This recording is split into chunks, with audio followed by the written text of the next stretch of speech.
Our food industry is one of the biggest driving forces in pollution.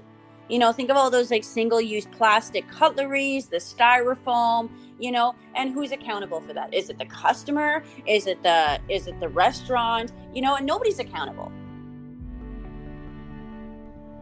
This episode of Rethink Fit and Grow podcast is sponsored by Kindred Kitchens.ca.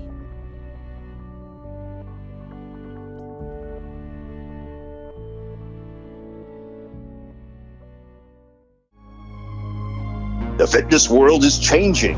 Fitness celebrities, expert trainers, bodybuilders, and athletes are learning how to redefine fit. On the Rethink Fit and Grow podcast, you're going to hear real-life stories from the heart, tales of transformation, and learn how you can be part of this worldwide movement. And now, it's time to Rethink Fit and Grow with your host, Della Fotoohi. Hello and welcome to another episode of Rethink Fit and Grow podcast. This is where we bring you the true stories of transformation, of incredible people who are changing the world as we speak. Today, I have the amazing honor and pleasure to have a fantastic woman on the show. She is a firecracker. She is impacting the world in so many ways that it just blows my mind away.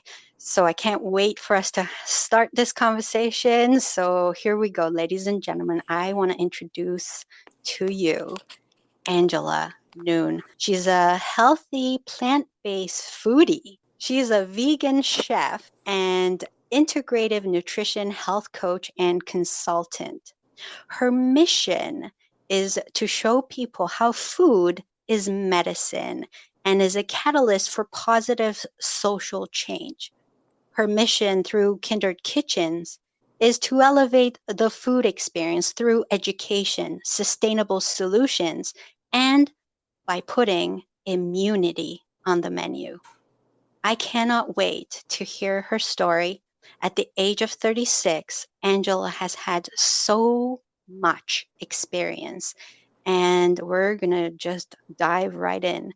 So please help me welcome Angela Nuhn on the podcast. Hello, Angela. Hello, Della.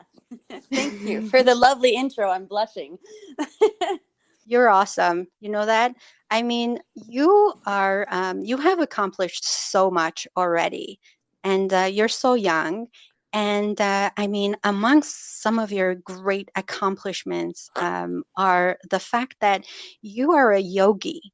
Now, I watched you do some really incredible moves on your couch. And any moment I thought, oh my God, she's going to fall. And it was awesome to watch. And you're a world traveler.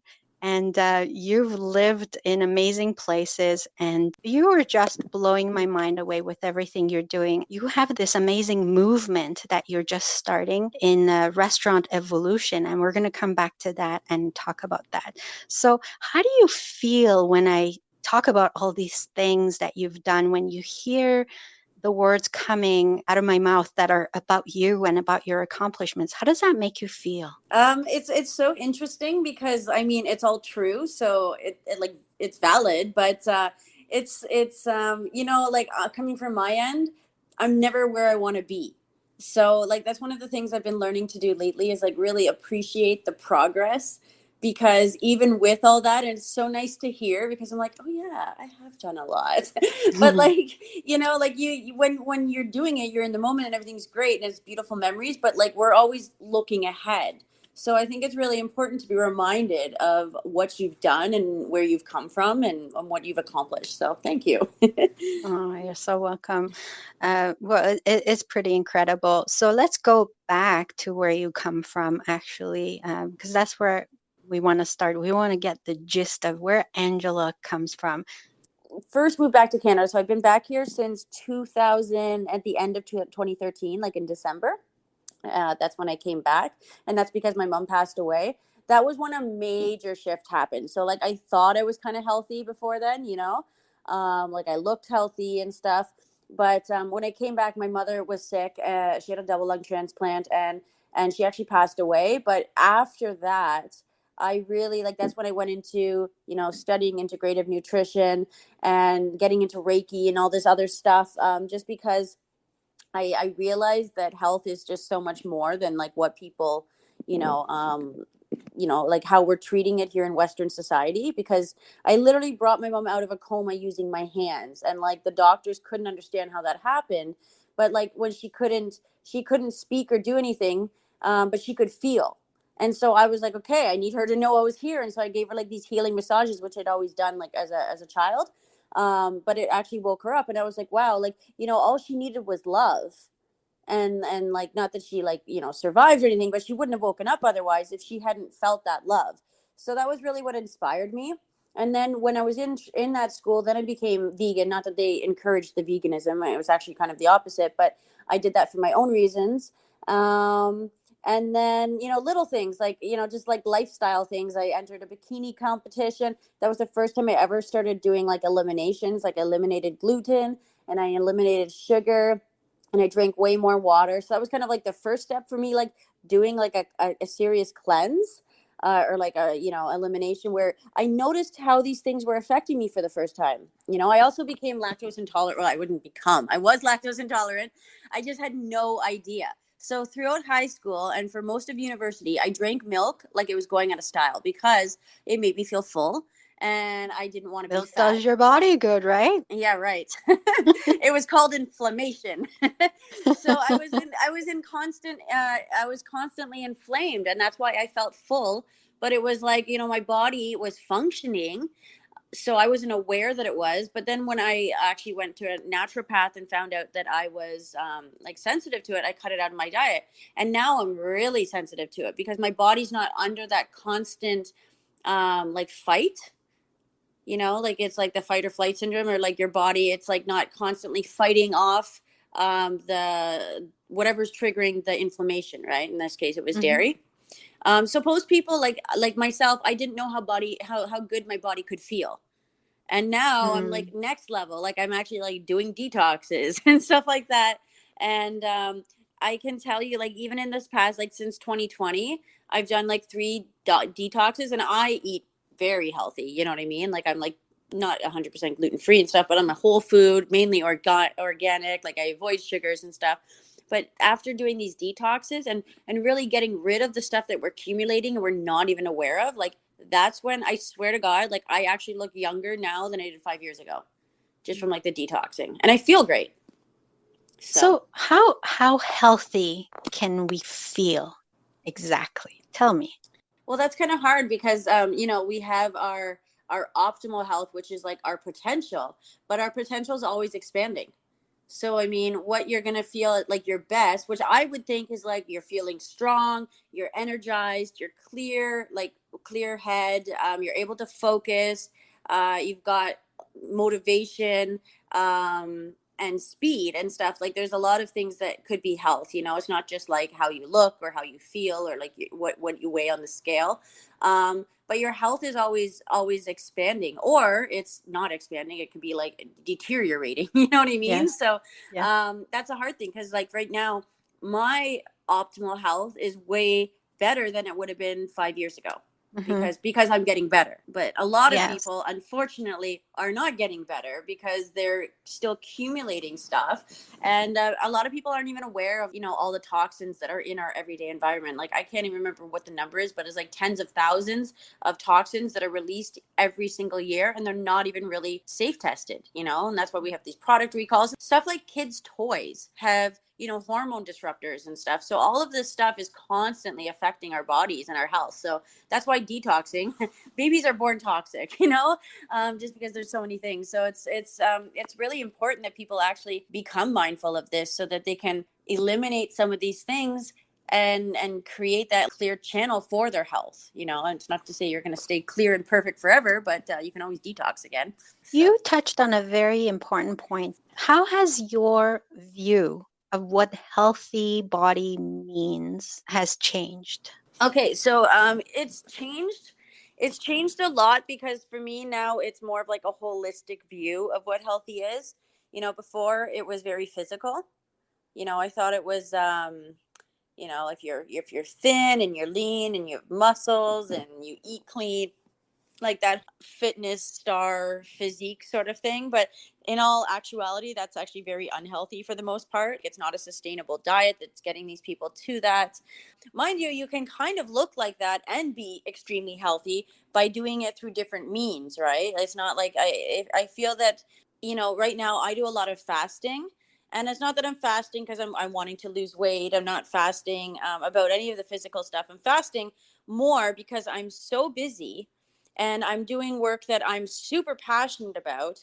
And what I am eating is very healthy, but I'm eating it minimally because my brain needs to function and our metabolism, like we're always so fixated on how it's funny because I'm like the vegan chef that's telling everyone to fast, but anyways, Hmm. we're always so fixated on like eating. We think we need to eat for energy, but we're not actually considering that eating is actually taking our energy. How many times have you ate a really big meal and felt like you were going to fall asleep afterwards? Right? So that's why, like, I eat, but I'll eat lighter things. I also eat what I eat for health is very different than what I used to eat for health, because I used to be fixated on the protein, and all the macros and stuff. And now I'm more focused on the information that the food is giving me or how it's going to affect my body. We don't actually consider a lot of the things that we should consider about food. And not that I'm saying anybody should be completely raw. Some people thrive off of it, some people don't. But eating raw food is very good for you, especially stuff that's like sprouted, because it doubles in the nutrition, but it's living energy. And so if you're eating something that's going to sit on the counter and grow like, a spud out of a potato, like it has that vitality into it or in it. And then if you're eating that, you're going to be getting that. So it's like I'm eating now because I want to make myself feel better and function better. It's not about how I want to look. Mind you, I do look like really fit. I'm really like, You um, look great.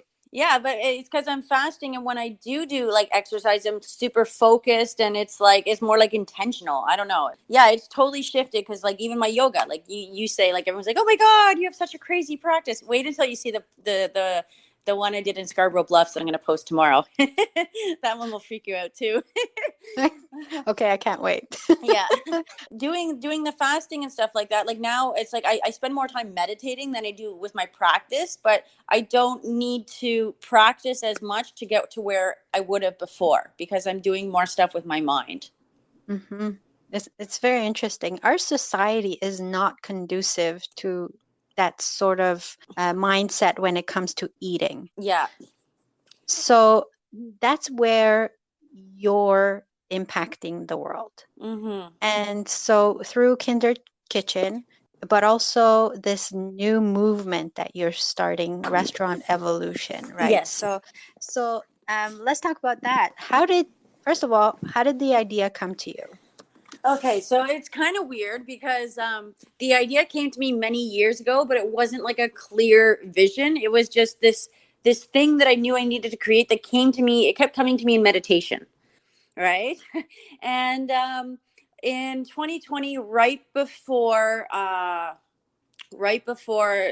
pandemic hit, I actually went to Restaurants Canada, and I went there, and it's crazy how much I've grown and how much I've changed since even going to this event, because I went to the event and I went because I wanted to like get this thing started, but like I only talked to a few people because I was all scared and stuff like that. Like I was like, I don't know what I'm doing, but I knew it needed to happen. But it wasn't until like after the pandemic, and I just kept seeing all these restaurants going out of business, and like just all the things that were like driving all of these problems, like all these Uber companies and stuff ripping off the restaurants, but it's the only thing that we can do, so it was just there was just so many problems. And also I know that like restaurants, I'm an activist in many senses. Like I'm a foodie activist, I am a human rights and animal rights and environmental activist, so I'm very like aware of a lot of the statistics and stuff too.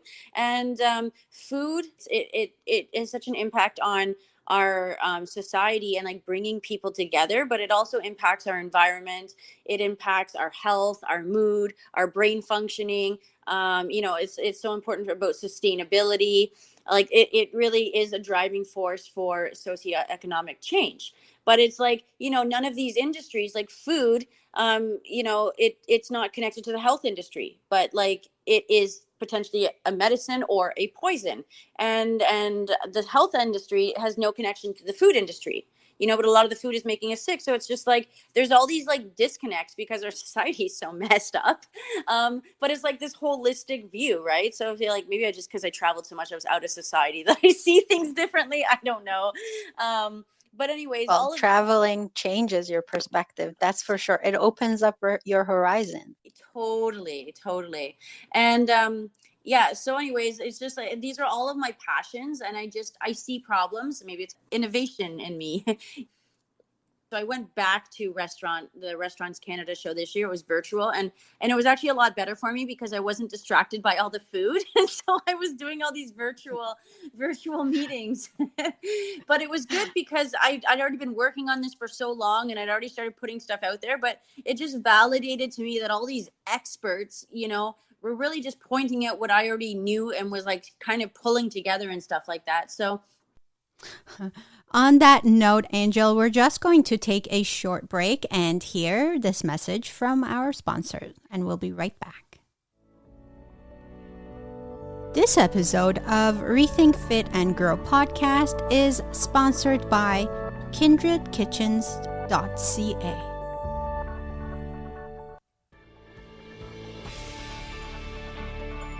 Kindred Kitchens bridges the gaps in the food and health industries through innovation, strategic partnerships, and sustainable solutions.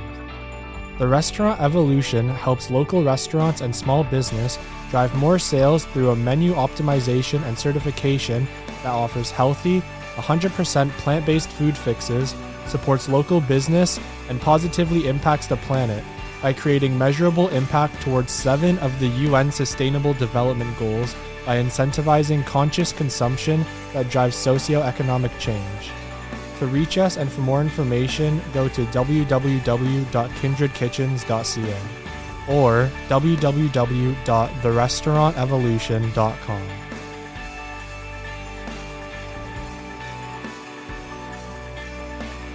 And we are back with Angela Nuhn. So you were in the middle of telling us how you started this adventure of restaurant evolution.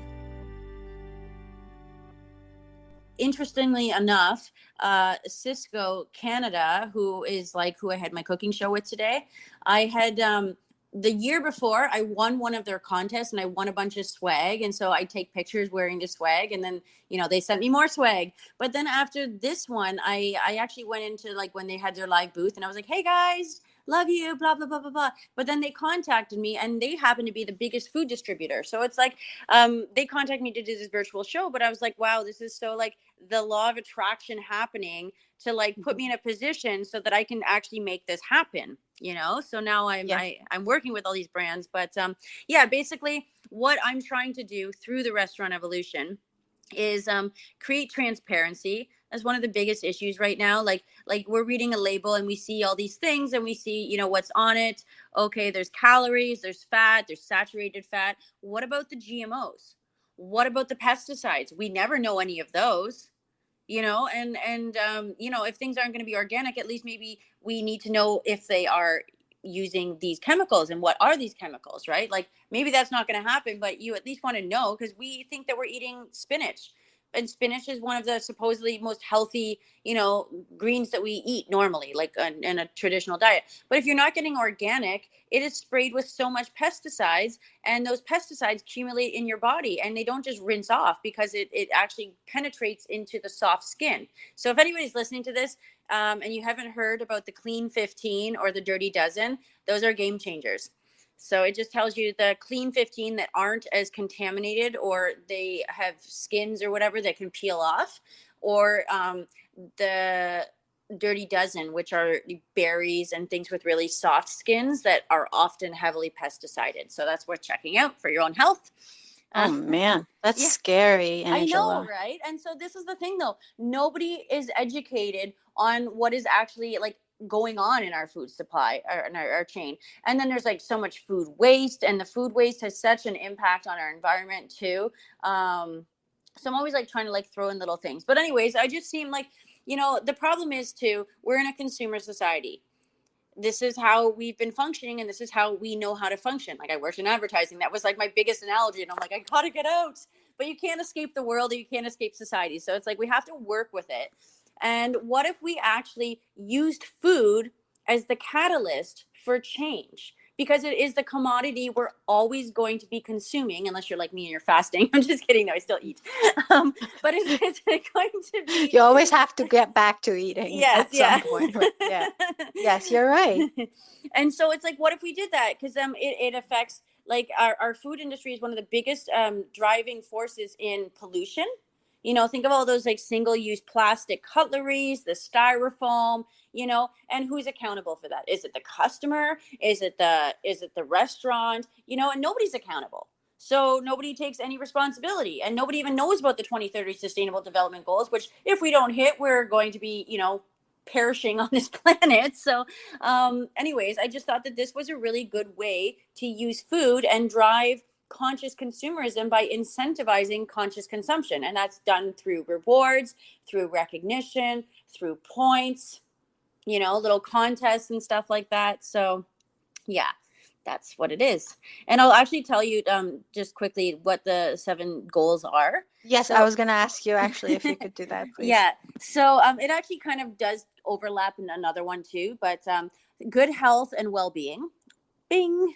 Reduced inequalities. And you're like, what inequalities? Well, there are inequalities, because there's inequalities for people like me who are vegan, or people who have dietary needs or allergies or restrictions. Yes. And also, and like, or like dietary needs and like diabetics, or they can't have certain things, right? So that is an inequality. And because there's just so much meat-based stuff, it's like nobody would even want to order something else, because why would you want to go to a restaurant when the only vegan option is a side salad, But people might want to order the vegan thing if it was like the lighter choices menu and it sounded damn delicious, Mm-hmm. So it is an inequality, and it's not an inequality that's not only affecting us, minorities, but it's also affecting the majorities who could potentially benefit from having other options. Moving on. So yes, number 3. Yeah, responsible consumption and production. So that is promoting responsible consumption, but also, in the restaurant evolution, for what it is it's a mini menu optimization. So all the menu items are like traditional best-selling items of the participating restaurants. I also want to have this in ghost kitchens eventually. So bringing like the restaurant revival. So restaurants that perished could have a vegan menu where they're not paying for the rent and stuff like that, sharing costs and stuff. But anyways, so it's 100% plant-based menu. And it will actually have kind of like an evaluation on it too. None of the stuff is going to be styrofoam, but if it's taken out or in like a eco-friendly thing, they're going to be incentivized with extra points. So it's like the more you're reducing your impact, the more you're rewarded and recognized through this system.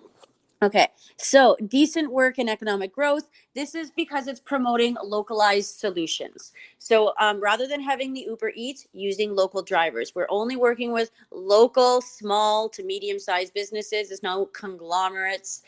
We're trying to get away from that and trying to get people to celebrate community together and support community. Right now, people don't have other options. So that's why they're doing the things that are hurting our local restaurants or our local businesses. Just to clarify, how is Uber hurting the restaurants? Okay, so first of all, the restaurants, a lot of them are not equipped with their own delivery thing, like if they're dine-in restaurants. And so a lot of them are having to use Uber or DoorDash or, these big brands because they have this whole system.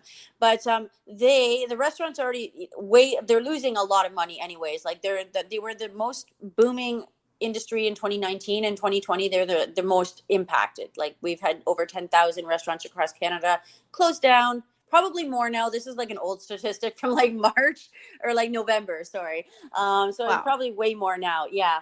But also, okay, so Uber and these things, they have it on their page, right? So then they steal the customer. So like, you know, if the customer is going to go there because they want this one restaurant, but then they're going to go to Uber and then they have access to all these other restaurants too. So they basically steal the customer, but they also take 30% as well. So these restaurants have like lost you know, their dining capacity, and a lot of these are dine-in, so like they need to fill the restaurants in order to, like, they have a very small profit margins, like 3 something percent, like it's nothing, right? So imagine they've already been like reduced to like less than half capacity, and then they're going and depending on these Ubers that are stealing the customers and then taking an extra 30%. And then there's like credit card stuff, and they're still paying all their rent, and they still have to have all the food and stuff like that. Like it just doesn't make a lot of sense. So anyways, with mine. Thank you. Yeah, no problem. But with mine, which I'm not there yet, but this is what I'm putting into the works and into the plan, is having ghost kitchens. And ghost kitchens only with local brands. And so that's going to help them save money on the bottom line, because they can be sharing food sourced locally as much as possible, and also sharing costs, like, you know, lighting and heat and all that stuff. And basically it allows them to kind of pay for what they can, or pay for what they sell, you know, because it's they're sharing the resources, and that's also a lot more sustainable too. So a ghost kitchen means what exactly? Okay, so they're actually, ghost kitchen is it's like a little pop-up kitchen, or they have them in different places, but it's where they sell several brands. And so it's basically a virtual kitchen where people can go, and then they have a delivery person. So you can go to one ghost kitchen. There's actually a brand called Ghost Kitchens, but the term is Ghost Kitchens, just so that there's no confusion. But you can go to these ghost kitchens, and then like a lot of them, they're like big brands normally, right? So once again, it's like hurting the little guys, because they're making all of this convenience for these like brands like, you know, Cheesecake Factory and Domino's Pizza and Quiznos, and, you know, these, once again, conglomerates, or they're not necessarily huge conglomerates, but they're like, you know, multinational companies, right? And then we got like mom and pop shops, they're just barely scraping by. Suffering. So, exactly. So basically the idea is, in short, is to redirect traffic to local solutions that are aligned and sustainable solutions. But anyways, I'll move on to the next one. So that was innovation and infrastructure. It's also sustainable cities and communities. The idea is also to shift people to I have more plans for this, but anyways, to shift people to more like zero waste solutions, and being more aware of the reduced impact and stuff like that. So the points program will be a way to help people calculate their own reduction or improvement. You know, so it's like if you've had, like, they have all these different kind of calculators, like, you know, the vegan impact calculator, or the carbon footprint thing, right? So it's like you can actually calculate things per meal. So it's like every time that you did this, it's like, wow, you know, you just did this and you saved this much water, and you did this and whatever, rather than going to this other restaurant. That's a comparison to other restaurants, but like it just shows you what you do and the benefits or the impact that you're making every time you make a purchase through the restaurant evolution. So it's also impacting life on land, because it's going to impact, well, like animals, because there's going to be less animals being injured for a completely 100% plant-based menu, and life on land, and then also life below water. So that is like where it's actually kind of steps into like 8 of the sustainable development goals, but it affects life on under or below water as well, because seafood as well.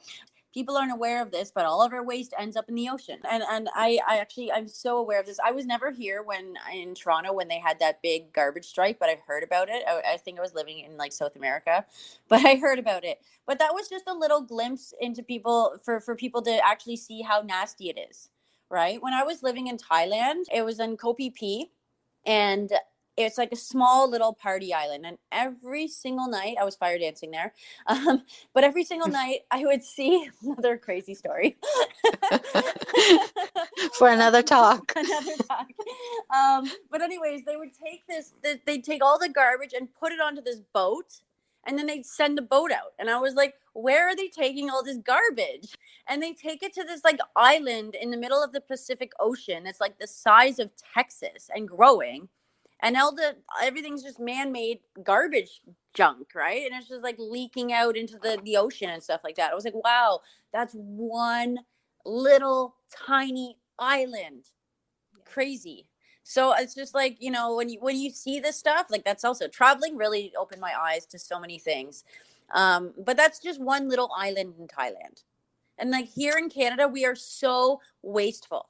You know, we have this high standard of living. Like, I don't think it's a high standard of living. I think we're wasteful beyond belief. And we're so, you know, like people like triple bag stuff, you know, and it's just like nobody is responsible for the amount of pollution or plastic and stuff that we're destroying. And we're also really bad because we're kind of out of sight, out of mind here. People throw stuff in the garbage. They don't have to deal with it. They don't know what's going on. And that's a huge problem because we're like literally drowning in dirt, but it's like out of sight, out of mind. Nobody knows, but it's still happening. Yeah. Wow, so much, Angela. Okay, so this is what I want to ask you. How optimistic are you that we will make the right changes towards a better lifestyle? I'm super optimistic. I'm not like so like 100% on how it's going to happen and how quickly, but I know it's going to happen because I'm not going to give up. But I'm just getting more and more, like, as I work on this, I find out more people, you know, I find other people that are working on similar stuff, and not necessarily with restaurants or whatever, but like really powerful, amazing causes. And we're all aligning. And you know what? Like, there is no time like the present. Like, this is where people are opening up and like realizing like we need to have a shift. Like, we can't go back to the old normal because it was unsustainable. It was destructive. It was unhealthy, and everybody was unhappy, you know? And I think that we all right now need to be inspired. We want to feel like we're a part of something. We want to feel like we're making an impact and doing something good. And we want to feel good and look good. So I feel like giving people an option, and whether or not they're going to do it, like you can lead a horse to water, but you can't force it to drink, but at least giving them the options, because right now it's not, you know, and Yes. everyone just defaults to these things because they've been programmed by society. And like, I mean, I don't mean that to say everyone's brainwashed or anything, but they kind of are. Like, I even used to think that about animals, right? And then somebody once said to me, they're like, well, you know, they were having trouble with like vegetarian meals. I'm like, well, I don't think of it as replacing the meat. I just think of like, what am I going to make? Oh, it's a pad thai. What can I put in it? And then I put all this crazy shit in it. It's delicious, you know, but I'm not like trying to replace the meat. And so that just goes to show like, but that's what people think. Right. And so It's like, we have to just try and like become conscious. Like, that's what it is consciousness. And like, you know, there's nothing wrong with cauliflower wings. They're damn delicious. Right. Once you try them, you're like hooked. Right. Not that that's the only thing, but that's a really healthy alternative to something like a processed version of a chicken wing. You know what I mean? Like, you could have either, but what one's better for you? What one's better for the environment? What one is less impactful? So just, you know, giving people options. And maybe they do the super healthy one, then they're going to get more for it. And if they get more points, then they can get more food, you know, like. Yes. So. And it's all about awareness. You're so right. We just don't know what we don't know, right? Yeah. And wow. So I want to congratulate you for everything you do. And you're amazing. You're so beautiful, and your energy is phenomenal. And I just know that you are going to make changes, girl. And I can't wait for you to do more so that I could be like, oh my God, Angela, I interviewed her back in the day. How can people get in touch with you? Okay, so I have Kindred Kitchens. .ca is my website, and I have a few things going on with that. I don't know if I mentioned it, but I'm going to start these membership boxes right now. I'm just doing giveaways, and this will be connected to the giveaway, but I'm trying to get people using conscious stuff. So like giving people in condos compost bags that they can just start to use, so they're not having to do food waste, and getting them to be like, wow, how much food did I save, and whatever. And so getting people started on just becoming conscious on their own by giving them this opportunity, right? You would never even have thought that. Like, I just came across these little bags the other day. So that's like a game changer. So I'm doing that. That's through Kindred Kitchens. The restaurantevolution.com. So it's therestaurantevolution.com. And then I also have a Facebook group, which you're invited to, Della. I don't know if you're on it yet, but I am on it. Oh, woohoo. Kindred Kitchens, Healthy Hip Holistic. I do more in that. It's more of a community thing than my page. And then I have an Instagram too. Kindred_kitchens. Awesome. Yes. Awesome. Yes. Thank you. Angela, if you want to add anything else, I'll give you a couple more minutes to finish off whatever you want us to leave with. Okay. Well, I have something coming up soon. If anybody is interested in becoming certified or learning about, sustainable food production and like growing your own garden, whether it's in your condo or if you have a plot of land, this might be of interest to you. I'm doing a collaboration with Climate Smart Victory Gardens. It's a not-for-profit that founded after the war in a time when people needed to learn how to become sustainable, grow their own food, waste less and stuff. So anyways, they've been around for 100 years and we share a lot of the same ideologies. We're creating a certification program, which you don't necessarily have to do both things if you don't want to start, if you don't want to have the opportunity to become a climate smart certified grower, which is basically like an organic grower, sustainable, but without the organic pricing. But anyways, it's fun. We're doing, it's called Adventures with Smart Food. It's going to be 8 weeks. We're taking you on a vicarious adventure around the world with healthy plant-based foods. We're also giving localized solutions, but we're going to be teaching you a lot of these things along the way, like how to pickle, how to preserve, how to grow. And it's a 2-course program. You don't have to do 2, but that is coming soon in September. Amazing. Thank you. Thank you so much. Thank you. Well, it was great fun talking to you today, Angela Nuhn. And I hope that people are as inspired as I am with everything that you've just talked about. You've opened up my eyes to a lot of different aspects of food I never thought of before. So thank you so much. Thank you. And for everyone who's been listening to us today, I want to thank you for the time and your attention. Once again, this was a Rethink Fit and Grow podcast. And I'm your host, Della. Till next time. This episode of Rethink Fit and Grow podcast was sponsored by kindredkitchens.ca.